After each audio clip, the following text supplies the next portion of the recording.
Portanto, agora eu gostaria de agradecer aqui todos que participaram da primeira mesa e convidar o Wanderson Oliveira, ex-secretário nacional de Vigilância em Saúde do Ministério da Saúde, que irá, a partir de agora, coordenar o nosso primeiro painel, Desafio e Soluções para a Saúde Pública na Pandemia. Eu queria aqui registrar o nosso agradecimento ao Wanderson, que participou toda a construção desse webinário. Agradecer também aqui o Adriano Massuda, que foi fundamental também em toda a formatação, e que, juntamente com o Jonathan Vicent, ambos estarão aqui atuando como relatores desse painel. Boa tarde, Wanderson, e um bom trabalho aí nesse primeiro painel do nosso webinário.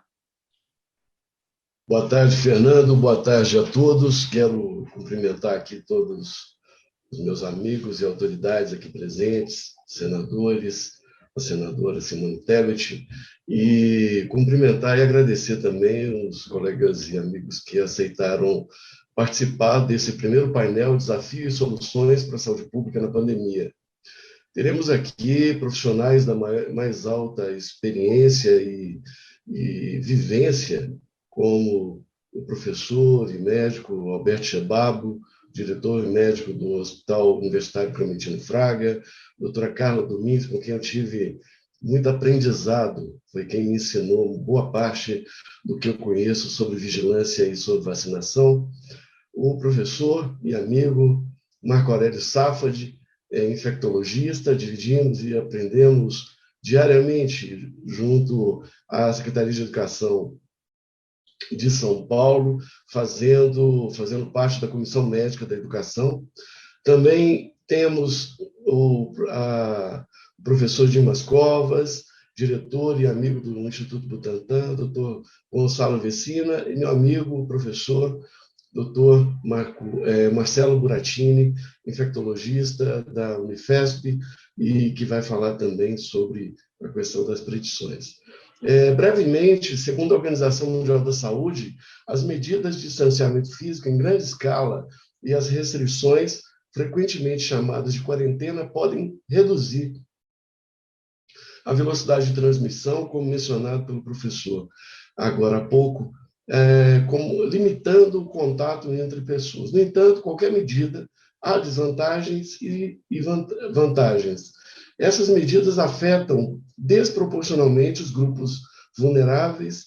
No entanto, a Organização Mundial da Saúde reconhece, desde dezembro, ela falou isso em vários momentos, essas medidas como excepcionalmente necessárias em determinados contextos para conter a velocidade da transmissão e permitir que o sistema de saúde respire.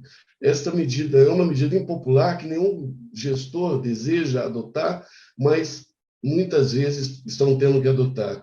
No entanto, diante do colapso do sistema de saúde, pode ser a única medida imediata para que isso ocorra, carece de adesão da população, como mencionado pelo Ricardo. E, em contrapartida, o gestor deve detectar, isolar, testar, cuidar de todos os casos, rastrear os contatos e colocar em quarentena os contactantes. Também deve aproveitar a oportunidade para envolver a capacidade da população em aprimorar a resposta da sociedade por meio de uma comunicação clara, objetiva e adequada aos diversos públicos e aos diversos meios de comunicação. Contabilizamos hoje 169 milhões de casos confirmados no mundo, 3 milhões e meio de óbitos. O Brasil responde por 16,5 milhões de casos, 465 mil óbitos. Atualmente, a variante P1 representa cerca de 62% das infecções, seguida da P2, e já temos a B17 também se adaptando ao nosso território, e recentemente a introdução da variante indiana. Estimativas da Universidade de Washington indicam que podemos chegar no início de setembro beirando 1 milhão de óbitos nos piores cenários. Segundo a instituição, caso o Brasil mantenha o ritmo de transmissão observado até 23 de maio, teremos um terceiro momento de maior transmissão em meados de junho em julho, como o coronavírus é mais um vírus respiratório, e o que nós sabemos é que os vírus respiratórios, no inverno, circulam com maior intensidade. Cada um desses pontos será abordado pelos especialistas, e eu passo agora a palavra para o meu amigo, o doutor Alberto Chebabo, que vai abordar a questão da urgência do lockdown, fazendo um paralelo sobre esta situação no Brasil. Doutor Alberto, com a palavra. Obrigado, Wanderson. Obrigado a todos que estão participando. Obrigado pelo convite também para participar desse fórum, acho que bastante importante. Bom, a gente tem aqui o desafio de falar sobre o lockdown, uma medida que, apesar de ser uma palavra quase que proibida no Brasil, né, atualmente, politizada de forma extrema, a gente nunca vivenciou um lockdown no Brasil, como foi colocado anteriormente, né? Lockdown hoje é uma situação em que você tem um fechamento completo das atividades, né, e que permite que você consiga rapidamente reduzir o número de casos e, principalmente, reduzir o número de mortes, né? Que é a grande, principalmente em relação na Covid-19, a grande meta, o grande objetivo, que é você conseguir estruturar o seu sistema de saúde para atender a demanda necessária de pacientes graves, de pacientes que necessitam de ventilação mecânica e leitos de UTI. O que a gente tem no país são algumas medidas restritivas, algumas mais eficazes, outras menos eficazes, algumas medidas de restrição mais severas, outras um pouco menos, aplicadas diferentemente em cada cidade, em cada município, em cada estado, sem uma coordenação central, sem um pacote de indicadores que justifique e que leve ao gestor, né, a real necessidade, a informação da real necessidade da implantação desse lockdown ou dessas medidas restritivas.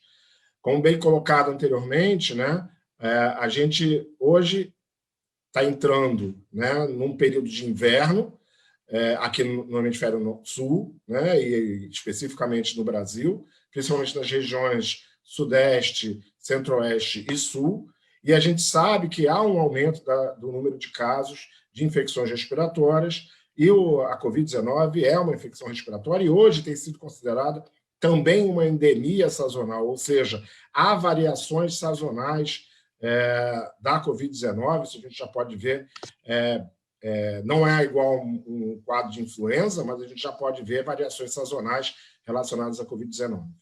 A nossa situação no país atualmente é uma situação de alta preocupação, porque a gente tem números elevados de casos, a gente tem uma transmissão muito elevada ainda acontecendo no país e um período de inverno se aproximando, onde a gente sabe que há um aumento das infecções respiratórias, dentre elas, certamente, a Covid-19 vai ser a principal, uma vez que é o principal vírus respiratório que circula no país.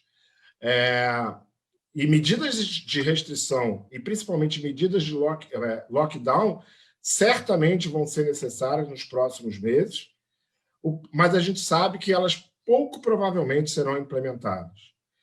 Lockdown não existe sem contrapartida financeira.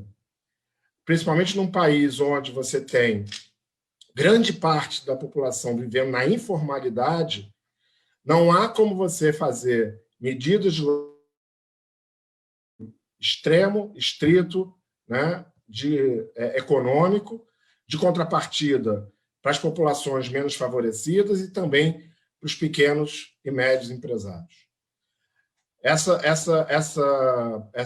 contrapartida, ela não existe no país, ela é muito pouco eficaz no país, ela aconteceu no ano passado sem que houvesse lockdown durante um período, e esse ano ela é muito pouco importante. E a gente sabe que o lockdown funciona. A gente já viu, né, nos países, e mesmo em alguns outros países, e mesmo no Brasil, por exemplo, Araraquara e algumas outras cidades que implementaram medidas restritivas mais importantes, intensas, conseguiram reduzir a transmissão, pelo menos durante um curto período em que esse lockdown foi feito. A gente não teve no país lockdown feito de forma extensa, por um tempo grande, como a gente viu, por exemplo, no Reino Unido, ou mesmo em Israel. Israel teve 3 medidas de lockdown, né, que foram implementadas exatamente para reduzir o impacto do atendimento, né, na rede pública de saúde. Então, 1 minuto. Essas medidas de lockdown elas são muito importantes para você conseguir rapidamente restringir, né, e reduzir o número de casos, restringir a movimentação e reduzir o número de casos, e depois, né, que você consegue estabelecer uma redução importante desses casos, né, você ir gradativamente reabrindo, né, a economia e flexibilizando essas medidas, mas não de forma como a gente fez no país, né, como a gente vê acontecendo em várias cidades do país, mas de forma lenta e gradativa, também utilizando indicadores para fazer essa reabertura. Então, as medidas que a gente precisa nos próximos meses seriam, nesse momento, com esse número de casos que a gente tem, um lockdown extenso, e depois, gradativamente, à medida que a gente controle o número de casos, uma reabertura gradual e lenta dessas restrições.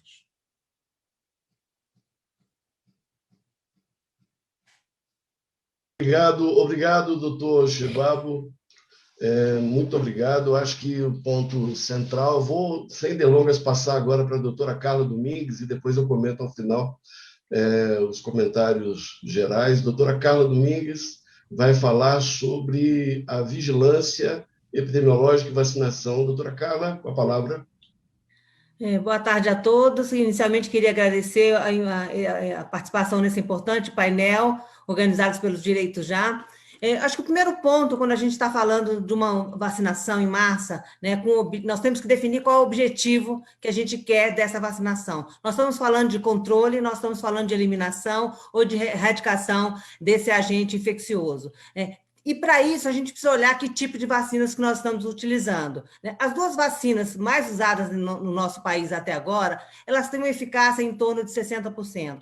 Então, isso nos dá conta que não é possível, com essas vacinas, nós estamos falando em eliminação ou erradicação, e sim controle da doença. Então, acho que esse é o primeiro ponto que a gente tem que levar em conta, né, que essa desorganização no processo de comunicação e nessa politização da vacina, nós perdemos a oportunidade de mostrar para a população que nós tínhamos 2 vacinas, que elas teriam essa finalidade de controlar a doença, mas principalmente de controlar casos graves, internação e óbito, né? Então, o que é que nós estamos vendo? Uma disputa da população em buscar vacinas preferenciais, porque acha e acredita que tem uma vacina melhor que a outra, e no momento que nós precisamos ter o maior número de pessoas sendo vacinadas ao mesmo tempo.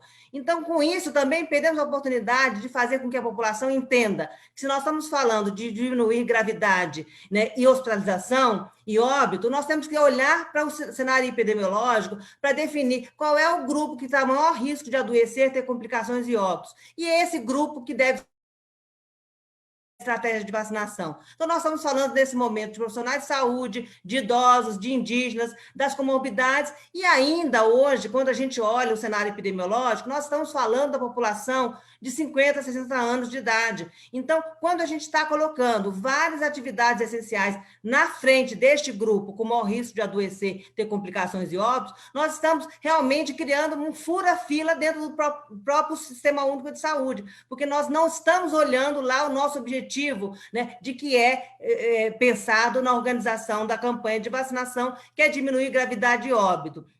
No entanto, ao mesmo tempo, nós temos que olhar que 2 profissões que são pensadas como essenciais, elas devem ser priorizadas. Nós estamos falando dos professores da Força de Segurança, né? A Força de Segurança, porque ela está exposta o tempo todo, né? Principalmente quando estamos falando das medidas de contenção, mas e os professores, porque se nós não vacinarmos os professores, possivelmente nós não estaremos fazendo com que as nossas crianças e adolescentes voltem à sala de aula. Isso vai ser um custo para o nosso país gigantesco se nós não voltarmos a ter, né, na nossa população adulta, jovem, infantil, dentro da escola. Então, essas duas atividades essenciais devem ser priorizadas nesse momento. Então, pensar nos grupos com maior risco de adoecer, ter complicações e óbitos, depois daquelas atividades que efetivamente são essenciais para o funcionamento da sociedade. Outro ponto que nós temos que levar em conta, né? Se nós estamos falando de vacinas com eficácia média, nós temos que ter uma elevada cobertura vacinal, porque só desta forma é que nós vamos poder ter impacto no segundo momento da gente poder avaliar se nós vamos ter diminuição da infecção na comunidade, essa dita imunidade coletiva, né? Que nós só teremos com a vacina e jamais com a doença, né? Então, para isso, precisamos ter elevadas coberturas vacinais. Então, o processo de comunicação ele tem que ser constante para que a população entenda que não adianta vacinar profissional de saúde idoso com elevada cobertura vacinal e depois vacinar comorbidade com 50% de cobertura vacinal ou os demais grupos. Nós temos que ter vacinações elevadas e homogêneas em todos os municípios e principalmente em todos os grupos, porque só dessa forma que nós vamos poder avaliar efetivamente se esse corte que nós estamos definindo de vacinar pelo menos 70% da população vai ser eficaz no sentido de diminuir a transmissão da doença na comunidade como um todo. Então, eu acredito que, neste momento, nós não podemos perder de vista o nosso objetivo, garantir que a população seja vacinada com elevada cobertura vacinal, com 2 doses, e isso também é um ponto fundamental, com uma única dose nós não teremos a imunidade coletiva, nós precisamos garantir altas coberturas vacinais com 2 doses, mas principalmente, né, nós não podemos, nesse momento, estar escolhendo vacinas. Nós temos 2 vacinas que já estão se mostrando seguras e eficazes, né, e a gente precisa mostrar isso para a população, porque só fazendo com que a gente tenha uma maior velocidade na vacinação, incluindo mais grupos a cada semana, é que nós vamos poder medir o impacto dessa vacinação. Tendo vacinações heterogêneas, possivelmente vai ser muito difícil a gente poder avaliar o impacto dessa vacinação. Então, a gente, nesse momento, como que a gente trabalha essa questão da comunicação? Eu acho que esse é o grande norte que a gente tem que pensar, como que a gente traz a população para o nosso lado, para fazer com que ela entenda que temos vacinas adequadas, que vão proteger a população e que a gente precisa da adesão de todos para que a gente possa pensar em voltar ao normal, vacinando principalmente professores, para que a gente possa voltar com as nossas crianças nas escolas. Muito obrigada. Obrigado, doutora Carla, muito bom. Vou passar logo a palavra para o meu amigo, professor Marco Aurélio Safadi. Professor Marco, muito obrigado, está com a palavra. Muito obrigado, Wanderson, muito obrigado a todos que nos acompanham, um prazer, uma honra estar aqui. A parte que me cabe é trazer um cenário dos desafios da Covid-19 do ponto de vista clínico, né, com particular ênfase nas crianças, né? Eu creio que há lições aprendidas muito importantes para serem compartilhadas. Essa é a ideia de, nesses próximos minutos, eu compartilhar com vocês aquilo que de fato aprendemos em relação a essa pandemia. Há ainda muitas lacunas, mas de forma incontestável há muitos conhecimentos que foram adquiridos em relação a esse vírus e que creio sejam muito importantes para o futuro, né, no que diz respeito ao manejo da infecção pela Covid-19. Em relação à sua transmissão, não há nenhuma dúvida que a transmissão pela via respiratória é, sem questionamento, a mais importante. Então, todas as medidas que pudermos fazer que mitiguem o risco da transmissão respiratória são medidas eficientes. Uso de máscaras, evitar aglomerações, manter os indivíduos em ambientes abertos, são lições aprendidas inquestionáveis da eficiência dessas intervenções e não podem ser esquecidas nesse momento. Do ponto de vista do impacto clínico dessa doença, também de forma muito clara, desde o início, antecipamos que entre os principais fatores de risco para desfechos graves da Covid-19, a gente tem como destaque, né, a faixa etária, ou seja, quanto mais velho o indivíduo, maior o risco. Em segundo lugar, a presença de comorbidades, mas há uma terceira lição aprendida que não podemos esquecer, que é a identificação de muita vulnerabilidade associada a aspectos étnicos, a aspectos raciais e a aspectos socioeconômicos. E, nesse momento, é nossa obrigação preservarmos, né, as comunidades que são dessa forma cometidas, de alguma forma, para minimizar o impacto dessa pandemia. Não é importante, ou não é menos importante também lembrar, e isso eu tenho visto que muitas vezes é em longo prazo da Covid-19. Há dados claros na literatura que mostram que entre os que passaram pela doença, mais da metade dos indivíduos que foram infectados e que sobreviveram à Covid-19 sobrevivem com sintomas persistentes: insônia, depressão, prejuízo cognitivo, fadiga, exaustão, com claros impactos no dia a dia desses indivíduos que foram acometidos e sintomas que muitas vezes se arrastam por muitos meses. E, por último, mas não menos importante, né, é lembrar das crianças. Se, de fato, as crianças se mostraram, e isso é inequívoco, né, o grupo etário menos associado a formas graves de doença, paradoxalmente, é um grupo que foi muito acometido, dramaticamente acometido, em função do fechamento das escolas. Então, eu acho que isso já foi falado há pouco, mas eu não queria terminar a minha fala sem destacar a importância de providenciarmos todas as ferramentas que estiverem ao nosso alcance para resgatar o direito das crianças ao acesso às escolas. O prejuízo é dramático para a população pediátrica e é um prejuízo que ficará para a humanidade e ficará por muito tempo em países que optaram, né, por um fechamento muito longo das escolas. Prejuízo cognitivo, prejuízo na saúde mental, risco de violência, evasão escolar, né, e a ausência da perspectiva dessas plataformas virtuais para boa parte da nossa comunidade. Por isso eu encerro aqui a minha fala destacando um aspecto que não pode ser esquecido, que é proporcionar, como Carla já destacou e outros já destacaram, as ferramentas que estão ao nosso alcance para propiciar o retorno seguro das crianças, particularmente das crianças nos primeiros anos de vida, a acesso às escolas. E isso passa pela vacinação dos profissionais da educação. Esse é um mecanismo utilizado por vários países e que, de forma muito clara, né, trará a possibilidade de um retorno mais seguro das crianças ao seu ambiente escolar. E eu finalizo só destacando que, de forma muito humilde, né, a gente enfatiza que há ainda muitas lacunas, mas se há algo importante que tem que ser deixado como mensagem, é não ignorar aquilo que a ciência nos ensinou, não ignorar aquilo que as evidências nos apontam, principalmente para o futuro controle dessa pandemia, né? Erros foram cometidos de forma grosseira, né, nesses últimos meses, mas ainda há tempo de resgatarmos, né, aquilo que está pela frente. E eu creio que a experiência dos últimos meses, como foi destacado por Alberto, em países como, por exemplo, Israel, e de outros locais, em pequena escala, como recentemente vimos aqui no nosso país, apontam a aceleração da vacinação como esse caminho. Muito obrigado, Wanderson, muito obrigado a todos. Obrigado, professor. Muito, muito bom lhe ouvir a Carla, ouvir o Alberto, professor Alberto Chebabo, vocês são referências. E eu vou passar logo em seguida para uma outra referência, um outro amigo, o professor Marcelo Buratini, que vai falar um pouco sobre previsões e predições. Professor Marcelo, o senhor está com a palavra. Muito obrigado pela gentileza de aceitar o nosso convite. Muito obrigado. Muito obrigado, Wanderson, convite muito gentil.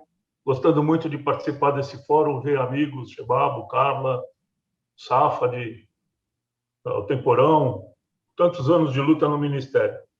Eu queria compartilhar com vocês uma pequena apresentação que eu fiz, porque eu acho que tem alguns conceitos que vêm sendo erroneamente aplicados e disseminados no Brasil, e nós temos uma disputa política entre duas correntes que estão mutuamente erradas, mas com erros que não são complementares e que tem causado um estrago muito grande no que nós podemos fazer.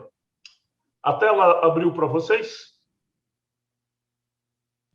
Ainda não está abrindo, está carregando. Ela demora um pouquinho porque tem muita imagem. Para mim já abriu. Vocês já estão vendo a tela?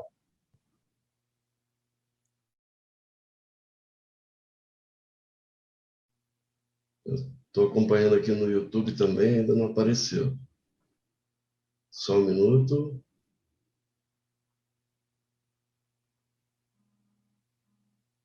A tela está preta, professor Marcelo. Agora apareceu, pode falar. Perfeito. Então, foi me pedido para responder 3 perguntas, fundamentalmente, certo, Wanderson? Pequenas provocações, vamos dizer. Predições sobre a pandemia e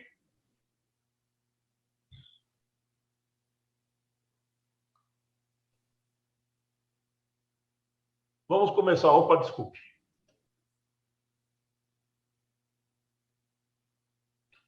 Bom, tanto faz. Aqui, esse diapositivo eu mostro, no final de novembro, os 10 países com os maiores números de casos notificados no mundo, destacando Estados Unidos, Índia e Brasil. E aqui várias nações da Europa. Fora a diferença na quantidade de casos notificados, nós temos uma diferença no comportamento dessas epidemias nesses países. E isso é a primeira coisa que eu queria chamar a atenção. No grupo de cima dos gráficos, eu destaco 3 países europeus que vivenciaram várias ondas da epidemia. E aqui nós destacamos as 2 primeiras ondas. Uma primeira onda pequena, isso é número de casos acumulados, ok? Ao longo do tempo. Para todos os casos, todos os países, na mesma escala de tempo. Então, nós temos aqui o caso da França, em que nós tivemos uma pequena epidemia entre abril e maio, uma estabilização no número de casos e, posteriormente, após o verão, um reaumento no número de casos. Aqui o caso da Alemanha, em que nós tivemos uma primeira onda um pouco mais importante, apesar que as escalas aqui são diferentes, mas nós tivemos uma primeira onda com aproximadamente 200 mil casos, novamente um período de alguns meses com uma estagnação no número de casos e uma segunda onda. E aqui o Reino Unido mostrando essencialmente o mesmo padrão. Contrastando com esse padrão, nós temos aqui embaixo Estados Unidos, Brasil e Índia, onde nós não vemos sequer uma segunda onda. Nós estamos aqui ao Brasil, nós estamos na primeira onda. Em nenhum momento nós somos capazes de conter de maneira significante a progressão da epidemia no nosso meio. Eu vou mostrar isso um pouquinho mais para frente. Esse conceito é muito importante, porque faz com que nós tenhamos que repensar o que tem sido feito, o que tem sido dito sobre essa doença. Então, vamos lá.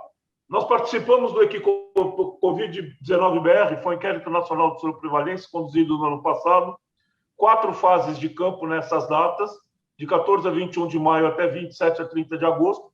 Foram testadas aproximadamente 106 mil pessoas, com abrangência geográfica em 133 municípios, representados no mapa nacional, cobrindo todo o território nacional. Em cada um dos municípios participantes, cidades-sedes das macro-regiões do IBGE, foram sorteados 25 setores censitários, 10 domicílios em cada setor censitário e 1 habitante por domicílio para participar do inquérito. Esse inquérito gerou algumas publicações importantes e algumas conclusões marcantes. Primeiro,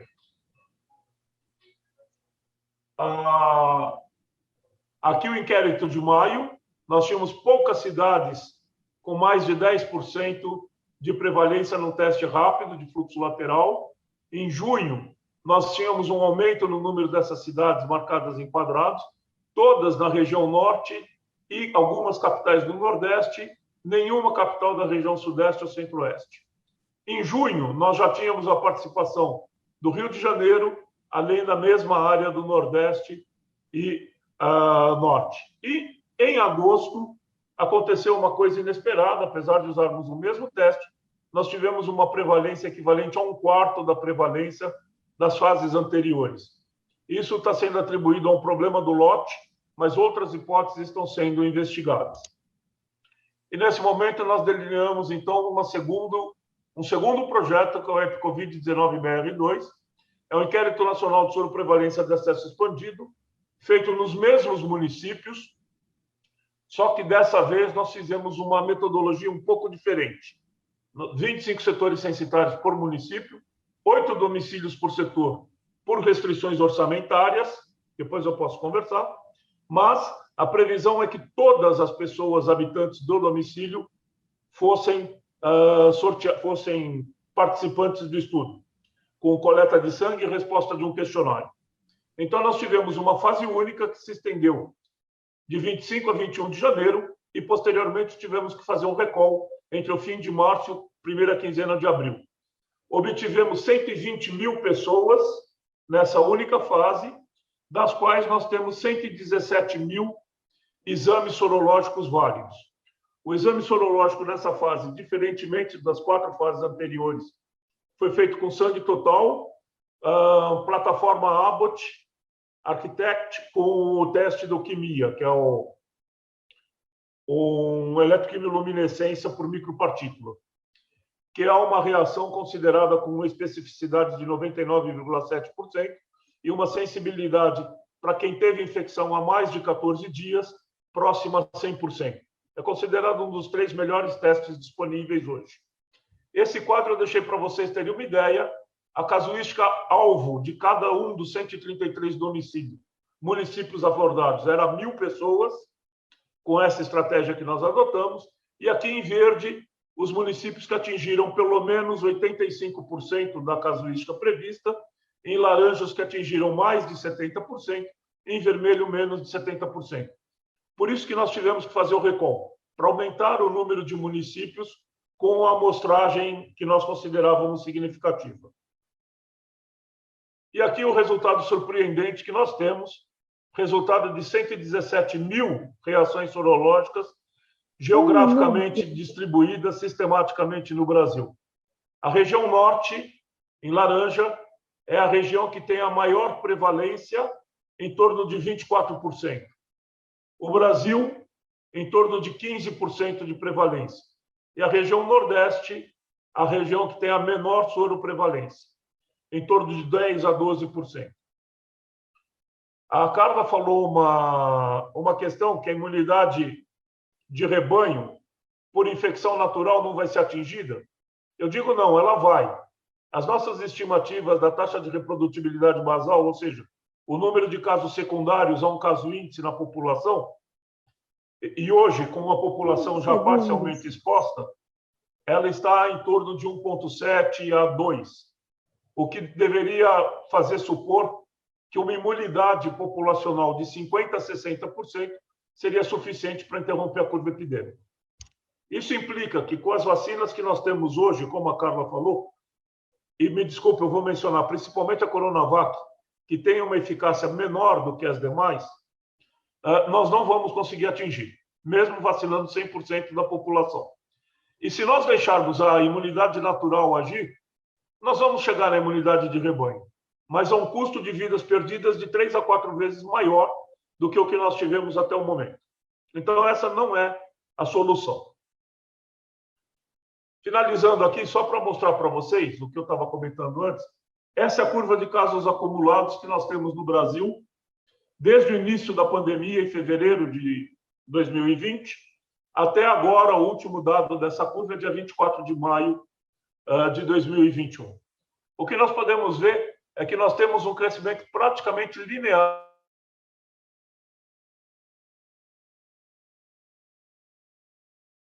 em junho do ano passado, quando foi implantado mais ou menos as primeiras medidas de isolamento e eles foram mais respeitados. Essa curva aqui do lado é o mesmo dado. Oi, está acabando. Já acabamos. Aqui por semana epidemiológica e aqui o que se confunde, que são os dados por semana ou por dia, e que nós vemos essas oscilações e as pessoas chamam isso de ondas de infecção. Eu gostaria de dizer que não há onda de infecção.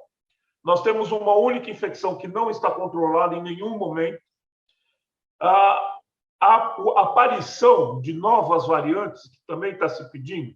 Veja, hoje nós temos mais ou menos 60 mil variantes do coronavírus reconhecidas no mundo, das quais aproximadamente meia centena no território nacional. Dessas variantes, 2 ou 3 têm sido implicadas em maior transmissibilidade e ou maior patogenicidade, mas com informação pouco consistente que dê respaldo a essas afirmações. Eu continuo insistindo que a dinâmica da doença na população e o comportamento da população nos provém medidas suficientes para explicar as variações que nós temos visto. Por que isso é importante? Porque o problema é esse aqui, ó. É o comportamento da nossa população. Isso é o metrô de São Paulo, na Praça da Sé, na semana passada.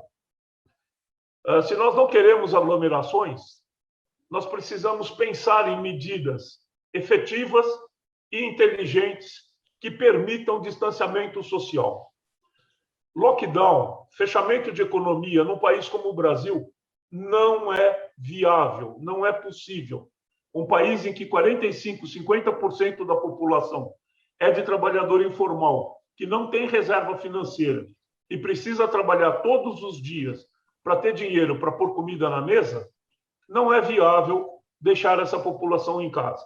Poderia ser, se, como o Chebabo disse, tivesse suporte financeiro, mas, infelizmente, nós vivemos um país que tem um governo que não tem reserva financeira suficiente para bancar esse tipo de situação. Não é que só falta reserva financeira, é óbvio que falta um pouco de vontade política também, porque nós vemos uma série de gastos com política que poderiam estar sendo utilizados de outra maneira em benefício da sociedade. Mas isso é uma discussão diferente.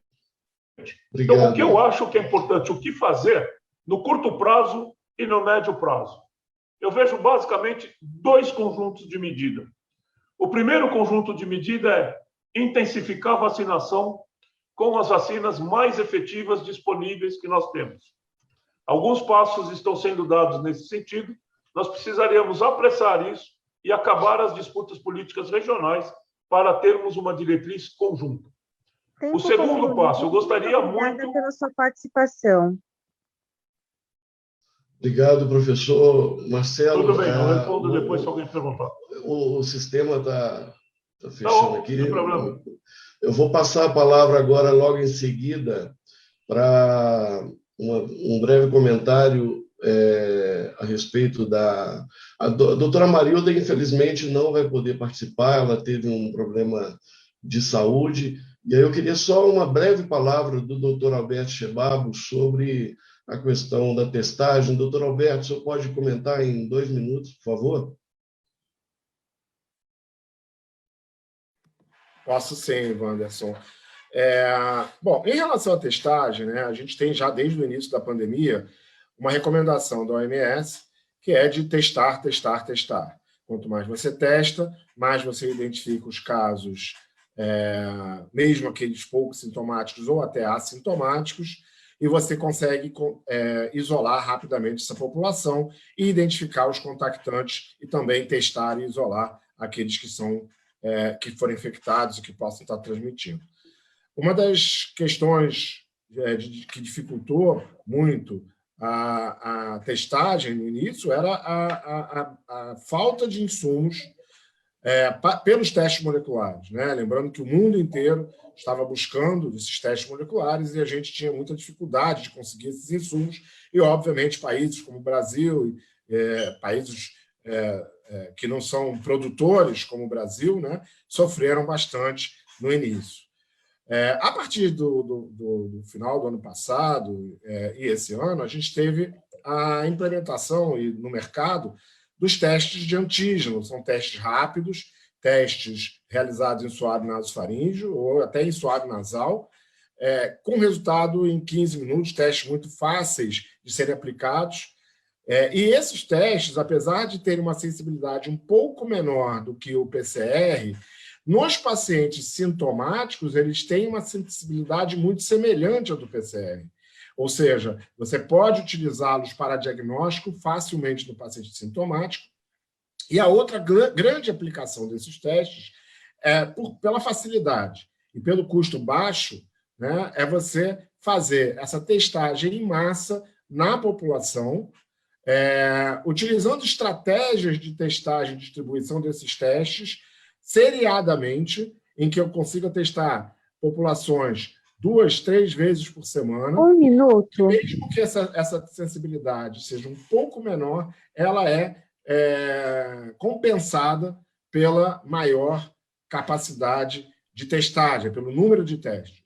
Então, hoje, a maior parte dos países que investem em testagem tem feito estratégias utilizando o teste rápido, né? Seja em escolas, universidades, unidades básicas de saúde, em locais onde você possa oferecer esse teste para a população e pedir para a população ir a esses locais, fazer esse teste e receber esse resultado 15, 20 minutos depois, estimulando a população a se testar, a buscar ativamente essa testagem, ou então ativamente 15 o serviço segundos. de saúde ir à unidade, como, por exemplo, escolas, tal, fazendo essa testagem 2 vezes por semana, ampliando a capacidade de testagem. Então, acho que essa é a estratégia que deve ser implementada pelo Ministério da Saúde, combinada com os municípios, para que seja implementada de forma ágil, rápida e ampliada. Perfeito, perfeito, professor Alberto. Eu vou passar logo a palavra para o doutor Dimas Covas. Doutor Dimas, boa tarde. Boa tarde, Vanderson. Como vai? Tudo bem? Tudo bem, satisfação tê-lo aqui. Muito obrigado pela gentileza em participar deste evento. Muito obrigado, um grande abraço. Vanderson, hoje realmente foi um dia importante aqui, um dia muito tumultuado, em que nós divulgamos o resultado do Projeto S de Serrana, tá? E um projeto que demonstra aí resultados excepcionais, com a vacinação de mais ou menos 60% da população de Serrana.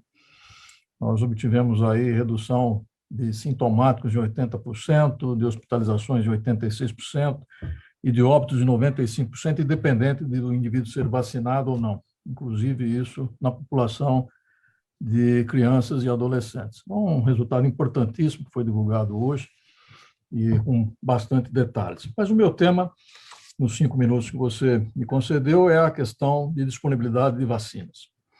E eu lancei mão aqui do próprio cronograma de vacinação e previsão de chegada de vacinas do Ministério da Saúde.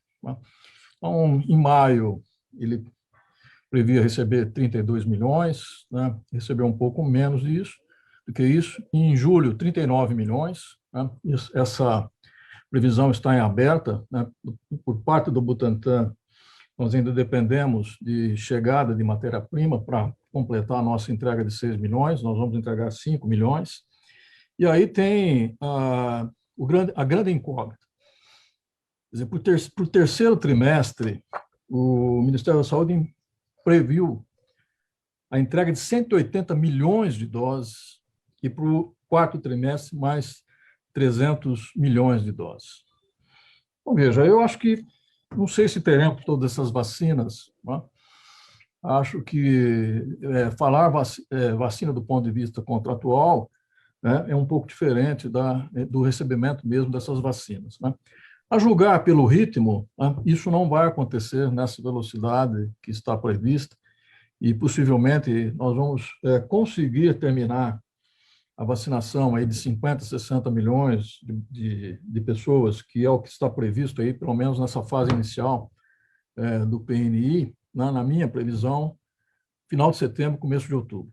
Antes disso, não teremos essa possibilidade, mesmo porque o ritmo de vacinação nunca foi suficiente, né, em nenhum momento, né, para justificar, né, uma aceleração muito grande da vacinação, mesmo tendo a disponibilidade de vacinas. Quer dizer, né, existe aí uma certa limitação, todo mundo fala, não, mas o Ministério poderia conseguir 2 milhões, 3 milhões por dia, mas isso nunca aconteceu, né, isso é muito difícil, a logística dessa vacina não é tão simples assim.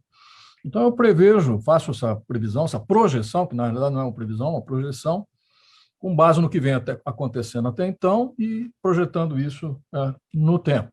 tomara que essas previsões, esses contratos se concretizem e possa o Ministério receber o quantitativo de vacinas que está previsto. Mas, como eu disse, 180 milhões de vacinas no terceiro trimestre e 300 milhões no quarto trimestre, é muita vacina.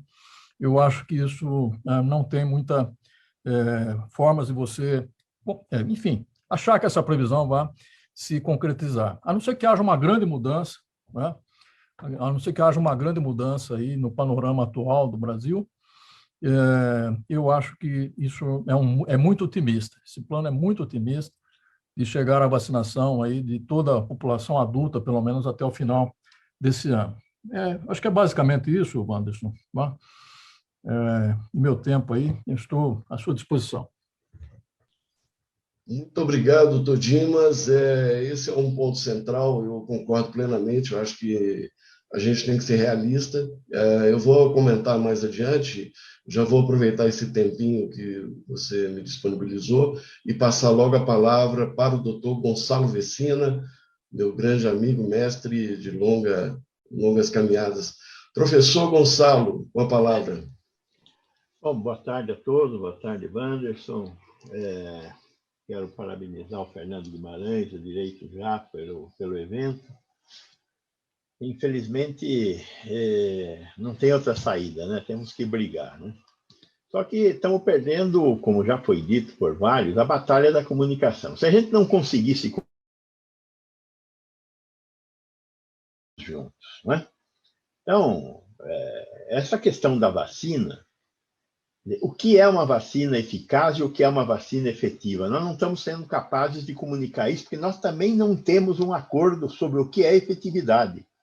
E que a efetividade depende da cobertura de uma vacina que foi considerada eficaz quando aprovada pela Agência Reguladora Nacional de Vigilância Sanitária. Esse é o ponto. Agora, que nós não temos vacina, nós já sabemos. Que vamos demorar esse ano todo para chegar a uma cobertura, nós já sabemos. E é por quê? Por causa do genocida que está nos governando. Enquanto nós não tivermos esse genocida para fora, nós não vamos ter vacina. É isso. Agora, as vacinas que nós estamos utilizando podem levar, sim, a efetividade se nós conseguirmos alcançar a cobertura. Esse é um problema grave. Comunicação, que nós não estamos fazendo. Agora, o pior problema, na minha opinião, que nós temos que enfrentar pela frente é ter descoberto o que nós descobrimos nestes 2 anos e sair desta crise igual nós entramos.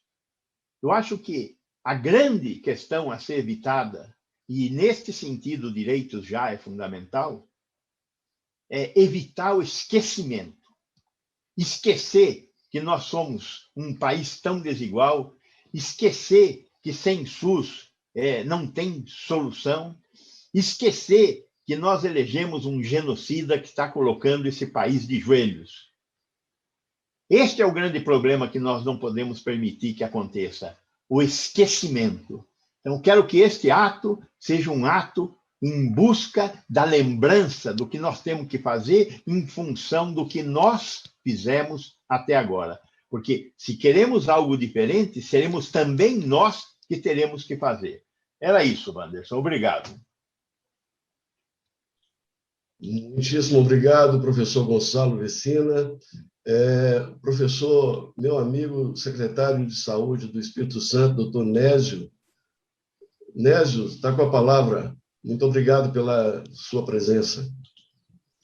Obrigado, Wanderson. Obrigado a todos os companheiros do Movimento Direito Já, a todos os que me antecederam.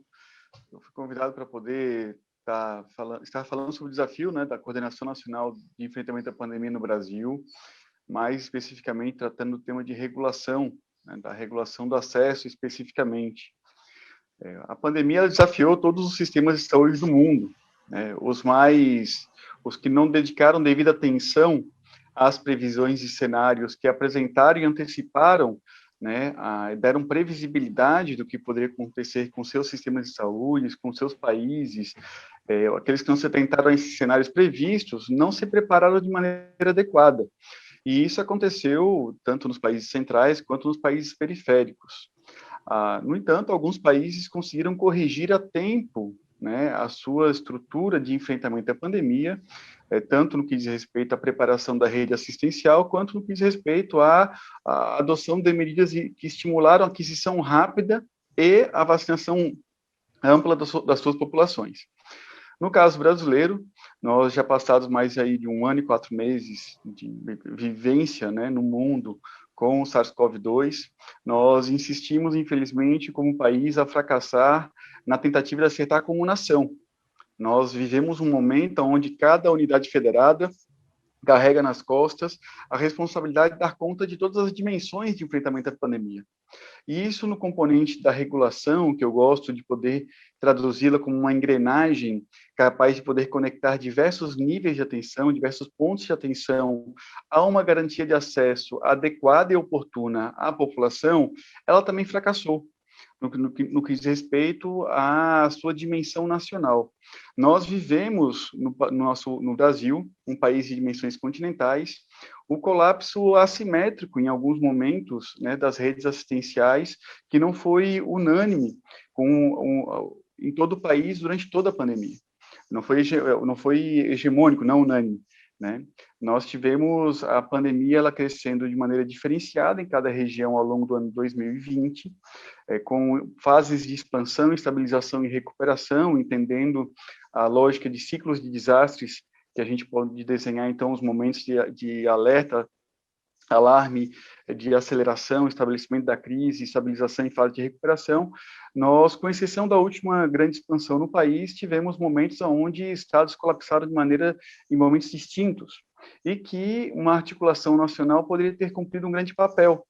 Nós vivemos a situação do Amazonas, onde o Ministério da Saúde, a partir de uma articulação direta com as Forças Armadas, fez a remoção de pacientes para outros estados da União que tinham condições de poder atender e garantir o acesso àqueles pacientes, mas tampouco isso chegou a se estruturar como uma coordenação nacional capaz de poder dimensionar periodicamente todas as capacidades instaladas dentro de cada estado para poder, de acordo a cada cenário, poder fazer uma garantia e uma previsibilidade do acesso em cada território.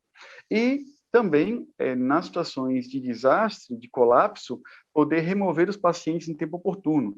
Aqui no Espírito Santo, nós recebemos pacientes oriundos de Santa Catarina e de Rondônia que vieram em aviões do Corpo de Bombeiros, que não tiveram, por parte do Ministério da Saúde, uma articulação de um papel de coordenação da garantia do acesso, da remoção desses pacientes. Nós conseguimos aqui no estado receber 81 pacientes de outros estados, que todos eles foram para a UTI, com uma mortalidade de UTI de 34%. Ao avaliar o desempenho da garantia do acesso desses pacientes, no momento em que o Estado tinha quase 200 leitos de UTIs ociosos, de estados vizinhos, ou inclusive de lugares mais distantes do país. O fato concreto é que, até o presente momento, nós não conseguimos estabelecer no país uma coordenação nacional que, em todos os níveis de atenção, em toda a engrenagem da regulação, conseguisse estabelecer um comando estruturado, sistêmico, organizado para enfrentar a pandemia. O SARS-CoV-2 desafiou a atenção básica, desafiou a atenção à rede de urgência e emergência, a vigilância em saúde, a atenção hospitalar, e ela não conseguiu ter, por parte da União, um papel estratégico de concatenar os diversos níveis de atenção numa engrenagem de acesso única que pudesse permitir que nenhum estado do país colapsasse, que nenhum cidadão brasileiro ou estrangeiro residente no nosso país ficasse sem leitos.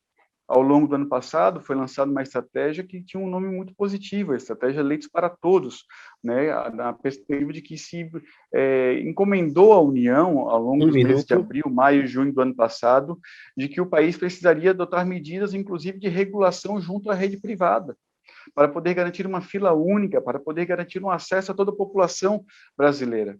No entanto, o marco legal e normativo estadual, infranacional, ele não era suficiente para poder, somente a competência de municípios e de estados, estabelecer todas as medidas capazes de poder garantir a fila única de acesso ao Sistema Único de Saúde. Então, vivemos e fracassamos como projeto nacional, resistimos como os entes subnacionais, resistimos como Sistema Único de Saúde, que tratou de acertar e garantir o acesso a toda a população ao longo dessa pandemia. E eu quero aqui, Vanessa, concluir a minha fala, deixando claro que os estados e municípios são expressão do Sistema Único de Saúde, expressão de resistência, expressão de posições avançadas que estiveram na linha de frente em enfrentamento à pandemia, e que nós precisamos cada vez mais unir-nos com amplo protagonismo e diálogo social para além dos espaços sanitaristas clássicos, na acumulação de forças e tentar conquistar a sociedade a pautas que, de fato, possam reorientar toda a coordenação da pandemia no país e dar ao nosso Brasil um novo rumo para que a gente, de fato, possa viver e sonhar a esperança e ter um novo país, um projeto civilizatório que possa superar esse tempo que eu tenho dito que é uma idade média na época da República que o país vive. Então, essa é a minha contribuição e minha saudação a todos. Muito obrigado, secretário Nésio. Secretário, eu acompanho o seu trabalho há muitos anos e sei o quanto vocês estão fazendo no Espírito Santo, um desafio a cada dia, e vocês vivenciaram momentos muito difíceis. Eu quero, Fernando, concluindo aqui o nosso painel, nós tivemos aqui experiências e falas importantes. Eu quero sintetizar para este painel do Direitos Já, que colocando desde o momento em que o doutor Alberto Chebabo ele traz algumas questões importantes, né, que nós tivemos uma diversidade muito grande de medidas de quarentena, ações em todo o país, e sempre, em todos os momentos, em todas as falas, eu acho que tem um elo que traz, que é a falta de uma coordenação central. O Ministério da Saúde, ainda na gestão do ministro Padilha, do ministro Temporão, nós desenvolvemos planos de emergência, planos de contingência, que lamentavelmente não foram continuados, né? Nós começamos ali em janeiro, fevereiro, fazendo planos de contingência para a Covid. Obviamente, seria necessário atualizações, seriam necessárias adequações, e eu acho que casa com a fala do secretário Nésio da necessidade de aprimoramento e concatenação dessas ações. Eu chamo a atenção também pelos comentários da doutora Carla Domingues em relação à necessidade também de adequação e atualização do próprio programa de imunização. Nós estamos lidando com um evento, obviamente, novo, uma emergência de uma doença que é nova. Pandemias não são lineares, a gente precisa adaptar e adequar às necessidades de cada momento. Fizemos a adaptação do plano de influenza no começo da pandemia, mas é preciso adequá-la e objetivá-la, ou colocá-la à luz do que nós desejamos, do que é possível a cada momento. E Carla colocou muito bem, né? Nós não temos condições de fazer uma erradicação. Então, se o nosso objetivo é minimizar os casos graves e óbitos, diminuindo a internação, temos que adequar essa política de vacinação a esta realidade com os instrumentos que nós dispomos, né? Voltando aí, colocando o que ela colocou, reforçado pelo professor Marco Aurélio Safadi, né, do retorno escolar com segurança por meio de uma vacinação dos professores, e não precisamos muito, né? Temos aí cerca de 3 milhões de professores do ensino básico, juntando com o ensino superior, a capacidade, sim, de fazermos isso e trabalharmos para que no segundo semestre tenhamos essas escolas retornando com segurança, com a manutenção do que foi colocado por todos, né? Uso de máscara, distanciamento físico, entre outras medidas. Eu quero destacar também a fala do professor Marco Aurélio Safadi, destacando que a transmissão por via aérea respiratória ainda é a mais importante, nós sabemos como fazê-lo, e temos que melhorar a qualidade das máscaras, melhorar a qualidade do distanciamento e das medidas para que a gente consiga retornar com segurança às atividades laborais. Então, o professor Marcelo Buratini coloca a importância de, que não há ondas, né? A gente vem falando o tempo inteiro, tem onda, primeira onda, segunda onda.